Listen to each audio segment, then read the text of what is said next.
the Warriors playing the best basketball right now? Because you were big on the Suns, I think. Do I remember that correctly?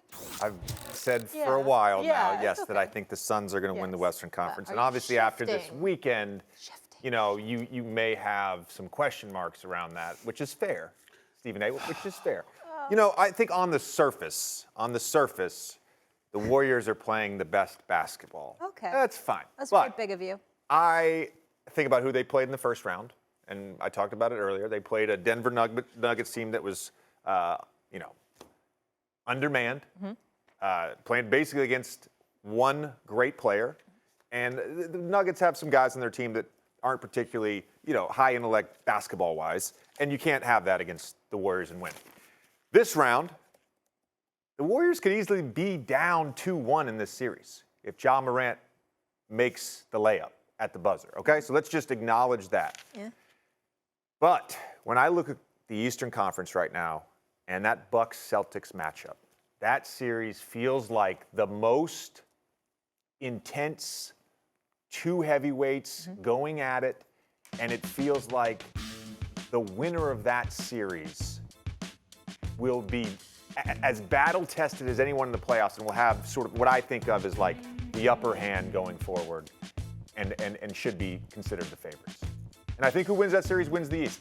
And by the way, Stephen A., you know, we were talking off air about this. You know, you look at that matchup. Let's say Warriors do win the West, and you get to either Celtics, Warriors, or Bucks, Warriors. I think the Celtics, because they already inherently play that switching defense, they would be that would be a really good matchup for them. You ever watch that show, Mad Men?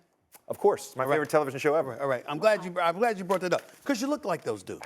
You look like those dudes, and that's not an insult. That's a compliment because you're a good-looking dude. Is it the hair part? It's the hair part. No, him and Dan don't have the same haircut now that I'm seeing him again in person. But let me say this to you. No, I grew my fade out. Yeah. I grew my fade out. Let me say this to you. I'm bringing that up. And the reason that I'm bringing that up is because I mentioned earlier, like you dancing like Fred Astaire, and that's what the hell you're doing now. They did some dancing in that show occasionally from time to time, and that's what you're doing here. Before I get to my point to show what I'm talking about, let me also say this. Episode Martin, 1994, when Martin was proposing to Gina, and Brian McKnight came out and sang to her.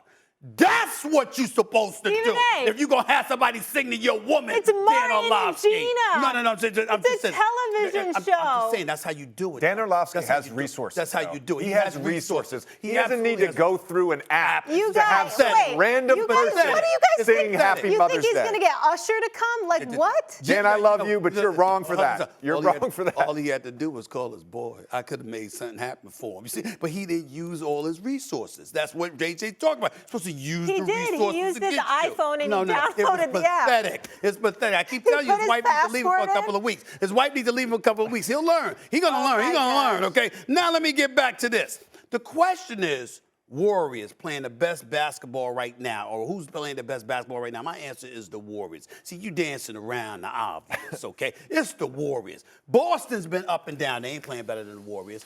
Milwaukee hasn't had. But look at who they're playing, though. No. You got to put it that in ain't context. What the, yes, I do. Boston I could am have won putting it in that game context. Saturday. I am putting it in context, especially knowing I'm gonna sit across from you. I'm gonna make sure I got context because when it comes to contextualizing something, nobody holds people more accountable for not doing that than you. You're worse than me when it comes to that. Okay, so I know that I'm prepared for this. Okay, right. So you look at Milwaukee. They've been up and down, but we know they're handling their business. Don't get me started with Miami and Philadelphia. You know how that's been. Now we get out west, okay?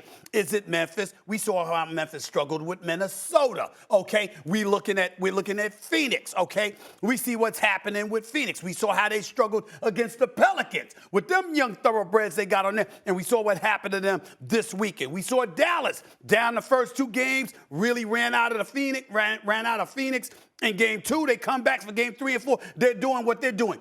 Who has been the closest to being a model of consistency in terms of what you see on the floor against them, their style of play, what they do to beat you, et cetera, et cetera? That would happen to be the Golden State Warriors, who, by the way, won the game after Draymond Green was ejected from the game. So let's take all of that into consideration. There is no question. When you consider fluidity, offensive fluidity, movement of the basketball, spacing, perimeter shooting, etc. When you look, and not only that, that can get to a point where they're playing like piranhas on defense. Who's come the closest to doing that on both sides of the ball on the most consistent basis throughout these playoffs? It has been the Golden State Warriors. Now, that may or may not continue, and we shall find out. But thus far, the team that has been playing the best basketball all around in the postseason has been the Golden State Warriors.